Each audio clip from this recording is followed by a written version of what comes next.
This is the Phillies Postcast, your instant game reaction for the Philadelphia Phillies. Part of the Locked On Podcast Network.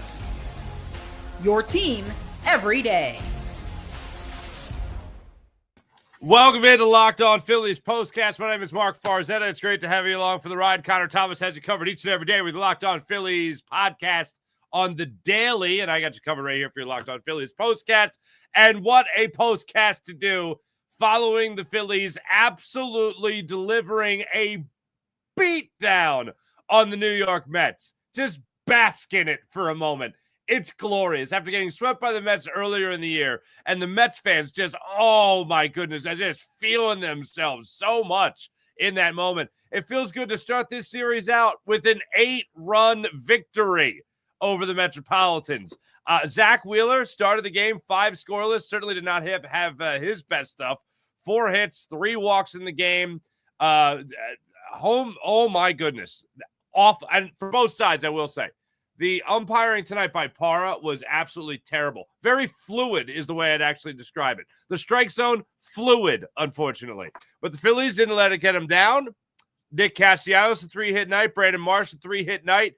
Bryson Stott, for the second time in 3 games, comes up with the big hit for the Phillies. It was second time in 2, both games actually. It was the game 4 against the Mets, or excuse me, against the Marlins, and then this game today clears the bases with a 3-run double off the base of the wall there in left center or in center field. Absolutely incredible tonight for your Phillies to start out this series with such a dominant win. And here's the thing: they're going out today against Tidwell. You're thinking, all right, hit this kid, right? And they don't really hit the kid. They got to wait till the bullpen comes in, just like the Mets did with Zack Wheeler leaving the game. And that's when the Mets did their damage off Taijuan Walker, and only off Taijuan Walker. And that, of course, is also when the Phillies did the vast majority of their damage. Now, the Phillies against the Marlins had only scored all 4 of their runs, They scored all 4 of their runs in the 4th inning. They scored both runs before their 7th inning explosion tonight. They scored both their runs in that 4th inning. Nothing in the 5th, 6th, 7th. They absolutely turned it on against Reed Garrett. Brandon Marsh led it off with the double, and the rest is history. And the slide by Nick Castellanos and JT Realmuto, yes. And I know the Phillies beat me out to this line. It's not original at all, but here it is anyway. Hanging in the Louvre! And it is our thumbnail for the show on YouTube as well. That was one of the coolest things I've seen. I think the last time I saw something as unique and as cool and as awesome, and I'm not saying it was better then. I'm just saying the last time I saw something that made me go, oh, damn, that was unique like that. It's the no-look leap by Saquon Barkley. That's what it was. That's what it reminded me of. It was the last time I was just, oh, wow, look at that. Oh, Saquon Barkley. The no-look leap, the reverse hurdle, whatever you want to call it. That was an awesome play with Nick Castellanos and JT Realmuto. And one of the best parts about it wasn't just the fact that it happened. One of the best parts about it was the camera shot that Apple TV got of Nick Castellanos and JT Realmuto watching the replay of them score one right after the other. JT right behind Nick Castellanos, and they're watching it. They're smiling. They're laughing. They can't wipe the grins off their face. Absolutely spectacular. And bottom line, a 10-2 victory over the Mets. They got 2 more games to go. And how's this? How's this sound? Ready? Your first place, Philadelphia Phillies. We'll be back at it against the second place New York Mets tomorrow. So, yes, we will be basking in it. We will be enjoying every second of it. But we're going to break the whole thing down. I know Apple TV, not everybody has. I will be a little bit more descriptive of what went down in this game. But we do have to start the show with 3 big things as we do each and every day. And first big thing, the player of the game. This is the Locked On Player of the Game. Dontrell Willis said this in the 8th inning, I think it was, and I felt the exact same way. And I even said it out loud. I said, I feel like I'm watching 3 different games here. So game 1, player of the game, I'm going to go Zack Wheeler, who, again, did not have his best stuff tonight, but had better stuff that I think Jonathan Parra behind the plate was giving him credit for. And you could say the same for Tidwell. Again, similar situation here. It went both ways, the awful strike zone, the fluid strike zone. But when Zack Wheeler went out there and threw a 22-pitch first inning, then a 20-pitch second inning, and then really started to dial in at the end of that second inning when he got Taylor to strike out on a 1-2 sweeper. That's when the ball got rolling. Third inning, Lindor got him on a sweeper. Nimmo got him looking at a cutter. He walked Soto. Now, at the point he walked Soto, this was spectacular. He threw a pitch that was down and in, a sinker that had a great run on it, came back towards the inside corner of the plate. Now, it wasn't a strike. Okay, it was not a strike. However, that pitch had been called a strike by Parra already through the first 2.5, 3 innings of the game. So again, fluid strike zone by the home plate umpire. Let this again be another ringing endorsement for robo-umps calling balls and strikes, or at least an appeal system like you had in spring training. I digress. He then walks Soto. He faces Pete Alonso, gives him an 0-2 fastball up in the zone. The polar bear can't catch up to it, swings underneath it. Strike 3. He sits down. 19 pitches in the inning. But as Zack Wheeler was walking off the bump, you could see him just kind of, he looked like he was spitting rhymes or something. I don't know, but I'm sure it wasn't exactly poetry. He was spitting at the moment. But he was furious. You could tell he was furious. Game goes on. Another strikeout in the fourth inning. Another strikeout in the fourth inning as well. Striking out McNeil on a sweeper. Then he gets Young on a 2-2 fastball. Gives up the single to Torrens before he gets Beatty to fly out to left field. Fifth inning, I got to give a shout out. I know he was not. He didn't do anything at the plate today, unfortunately, for the Phillies, Otto Kemp. But what he did at first base today for the Phillies was awesome. Just watching him get into foul territory after baseballs, trying to hold the bag, even though replay showed he didn't. A diving stop of Soto as well. This fifth inning was wild. First off, he robs Taylor. Nice little play that he made. Then Lindor strikes out on a cutter. Nimmo gets the double. So now you got a runner in scoring position on Zack Wheeler. It's a 2-0 game. Will this be the end of it? Blah, blah, blah. Marsh, unfortunately, overran the play. Nimmo also had the benefit of a ball being called that Zack Wheeler, I think, wanted to pitch. Replay would show that it was out of the zone, so Parr actually got it right, but Zack Wheeler, again, frustrated. Soto then comes up there and checks his swing on, I think, what would have made it a 3-2 count. But instead, I think it made it a 2-2 count. So Soto stays alive. Soto gets a full count. Phil Cuzzy, the third base umpire, said he did not swing when he absolutely swung. Either way, he lives to fight another day. He strikes out. He goes down swinging at a sweeper in on the hands. And you know what? That was actually the moment. I'm sorry. That's the moment that Zack Wheeler was going off the hill looking like he was spitting rhymes. He was really into it at that point. The unfortunate thing, yeah, he was into it, but he was also out of it because that was his 98th pitch of the night, and that was the end of the fifth inning. So he was donezo after that. Again, 3 walks, 4 hits. But first part of the game, player of the game, Zack Wheeler. Second part of the game, I got to go with Bryson Stott coming up with the make you feel good moment. I know Brandon Marsh had 3 hits today. That's certainly something worth bragging about. He started off that 7th inning with a double. Trey Turner came up with an RBI double on a 2-2 slider to make it a 3-2 game after, of course, it was tied up thanks to the 2 home runs given up by Taijuan Walker. Bohm came up with an RBI single, and then Nick Castellanos came up with the RBI. Bases loaded, though, for Bryson Stott when he stepped to the plate, and that's when he brought home 3 runs, clearing the bases, take it from a 5-2 game to an 8-2 game. And again, Bryson Stott, you want to see just continue to hit for this Phillies team. He did it in Miami, and now he's doing it home as well. So you love to see that for your fighting Phils. As for... let's get into the next thing here. Let's get into the turning point. Time to reveal where the game was won or lost. It's the turning point. Turning point of this game for me, and it felt like half times more than anything. But when you watched Taijuan Walker come into the game, after Zack Wheeler, you're just going, well, it's 98 pitches. He was just put through the ringer. I know they got to go to the bullpen. I'm expecting them to go to the bullpen. I'm not expecting Rob Thompson to have him out there for 115 pitches or anything like that. Although he's done it plenty of times in the past, I didn't expect it to happen this time, and they opted not to do it, but they opted to go with Taijuan Walker. First batter Taijuan Walker faces, third pitch he throws 429 feet to center field, a cutter that he left up in the zone, and Pete Alonso did not miss it. Next batter he faces, McNeil, also a 1-1 pitch. This one a splitter, also over the middle of the plate. This one not as far, but still far enough. Another home run. Nice to see a Taijuan Walker entering the game for back-to-back home runs. Then after getting a lineup center field, a ball that was hit pretty hard by Young, Torrens then gets a single to center field. And fortunately, this hasn't always been the case with Rob Thompson, but that quickly he had seen enough. Walker goes out. Banks comes in. Banks does his thing. Other than Zack Wheeler, look at the numbers here for Tanner Banks. He goes in there, an inning and 2/3 tonight, 1 strikeout, 26 pitches. Oh, no hits.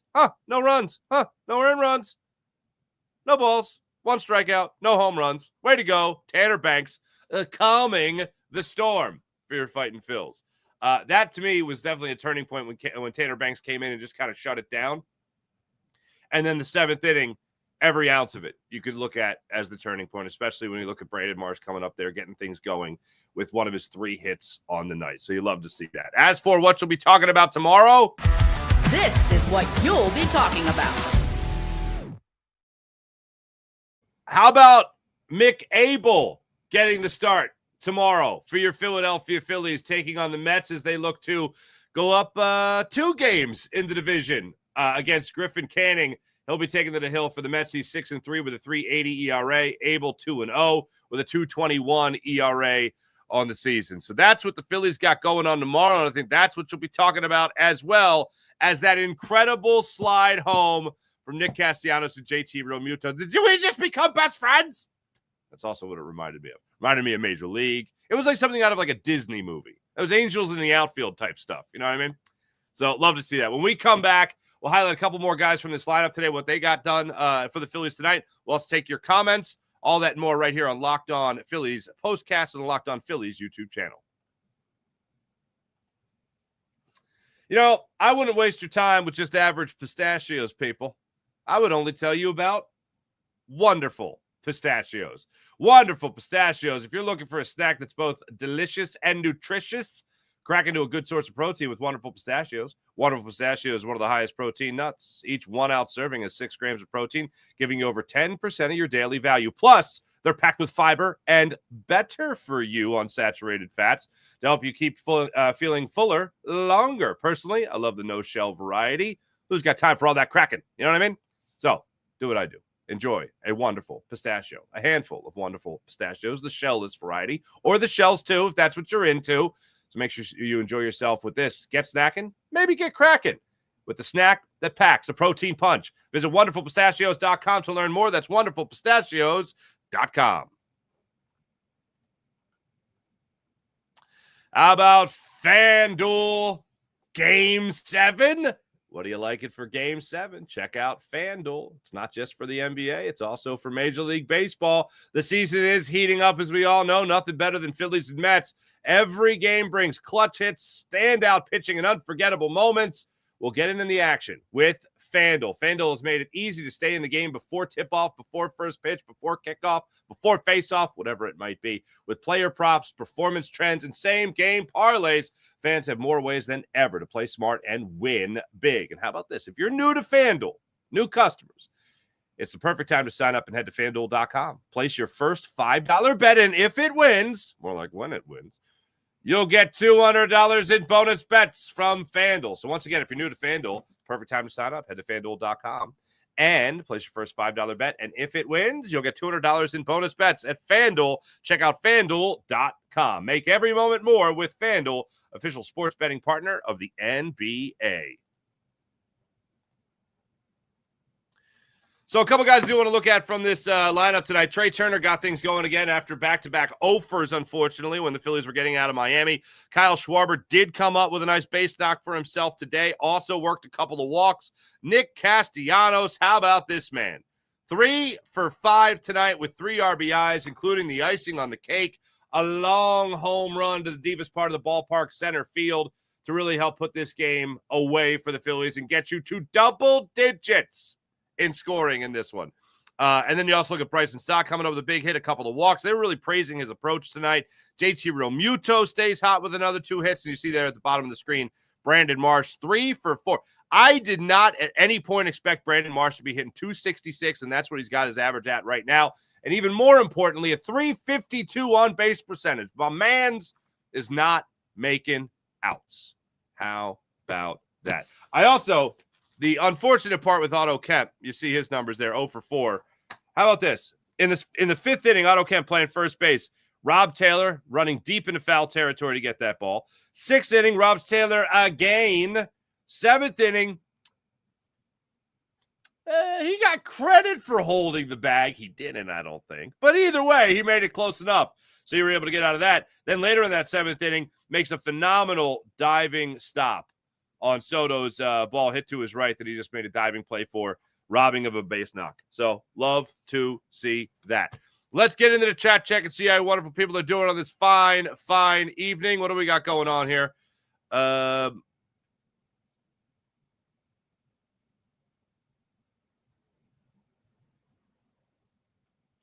Yes, Chrissy, you got me again. With the microphone, you're freaking me out, man. Every once in a while. Thank you so much. What else do we got going on here? Morgan Landy, what's going on? Terrible decision to pull Wheeler after 5. 98 pitches. I know it's a big series against the Mets. He could have gone for another 15 pitches.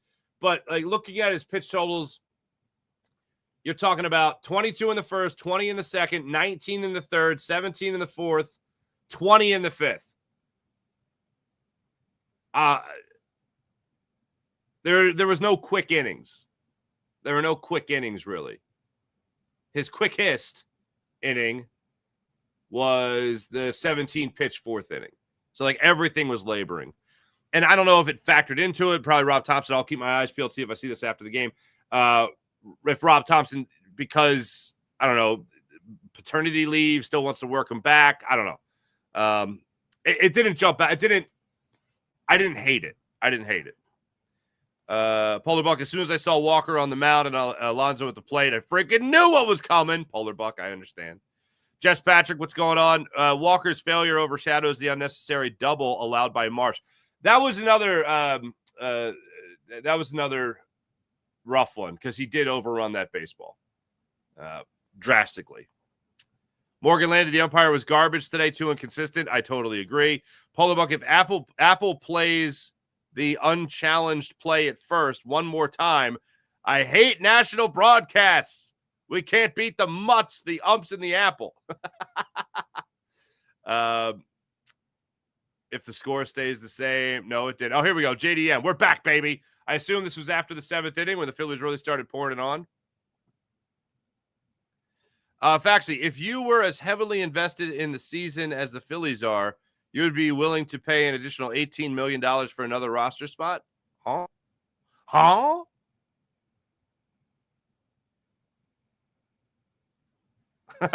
Michael Evans, can we agree that Walker should never pitch in another game as a Philly? Yes, I agree.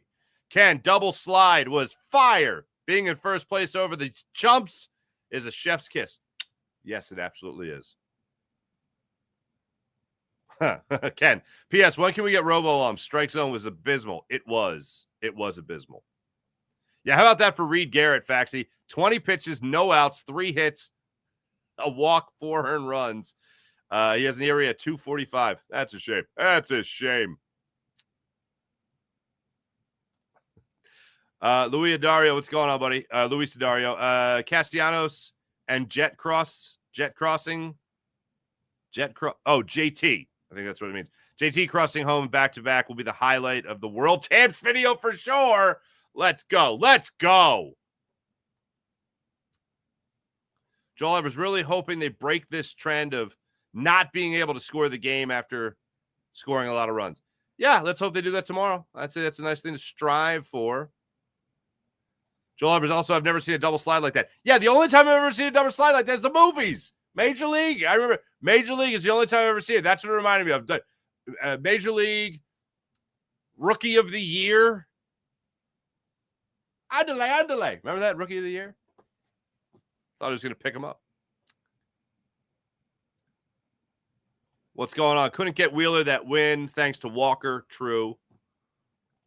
Graham Francis, what's up, buddy? Boom. Magnificent. Great win tonight. Chad Crawford, Trevor Morning Farsi, nice 10 burger to quiet their traveling fans. How about that? Yeah. Never seen someone get as long a rope as Walker. He needs to go. Well, they had, what, 36 million tied up in him this year and next year? Goo!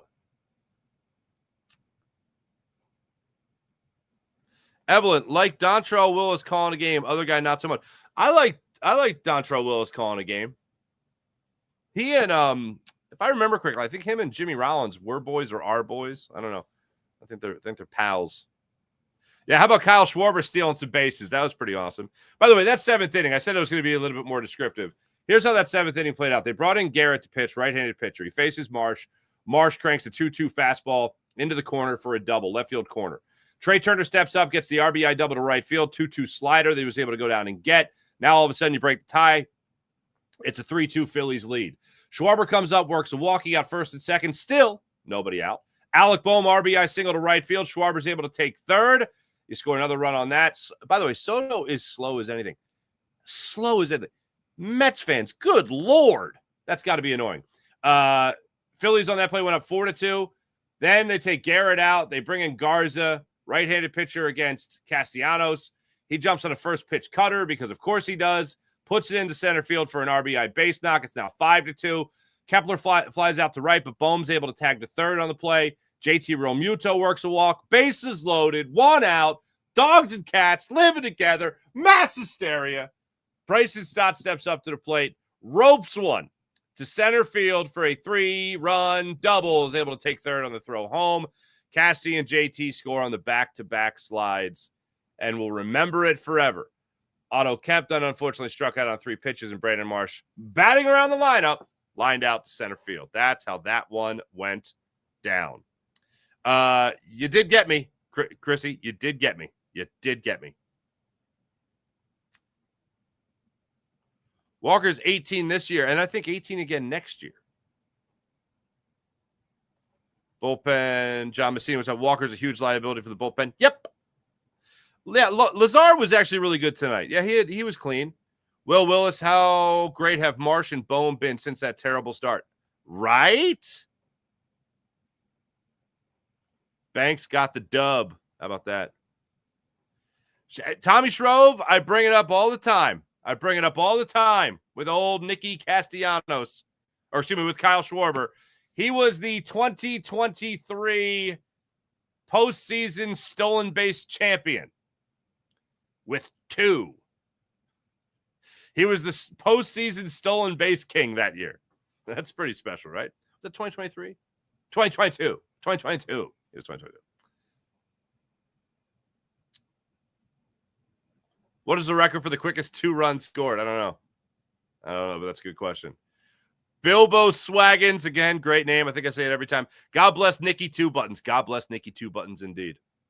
You know what? Should I in honor of? Should I? Because I'm not going to flash the nipple. This is a family program. I'm not going to do what Nikki did in Miami. But I might go, boom. You're welcome. My son, wait, what? My son calls him Paul stealing the bases. That's adorable. Unless how old's your son? No. Anybody else worried about using Stram or Romano when it was 2-2? Yes. Romano, not so much. I feel like Romano has been better in the non-save situations. I feel like that's a little bit better spot for him. Thanks, everybody in the chat. You guys are great, as per usual. I'm going to go ahead and just button it. We don't need that for the family program. You know what I mean? Thanks for watching. Thanks for listening. You guys are great, as per usual. Yes, I will be back with you guys tomorrow after you're locked on after the Phillies, of course, and Mets play game 2 of this 3-game series in South Philadelphia tomorrow night. That game, again, not a 6:40 start time. That game tomorrow will get another 7:15 start time. Griffin Canning gets the start against Mick Abel. Canning is coming off a 4 1/3 inning pitch performance against the Tampa Bay Rays, where he allowed 6 runs, all of them earned. No bueno. Unfortunately, though, for the Phillies, back on April 22nd, he tossed 5 innings of 1-run baseball, 7 hits against the Phillies in a 5-1 Phillies loss. Wah, wah. But it's a much different time Right? Right? Yeah, right. Okay. Yeah, we'll sell ourselves on that. Thanks for watching. Thanks for listening. Make sure you guys like and subscribe to all things Locked On Sports. Make sure you guys like and subscribe to all things Locked On Phillies as well. Back with you guys tomorrow. Look forward to it. Until then, enjoy your first place Philadelphia Phillies. See ya.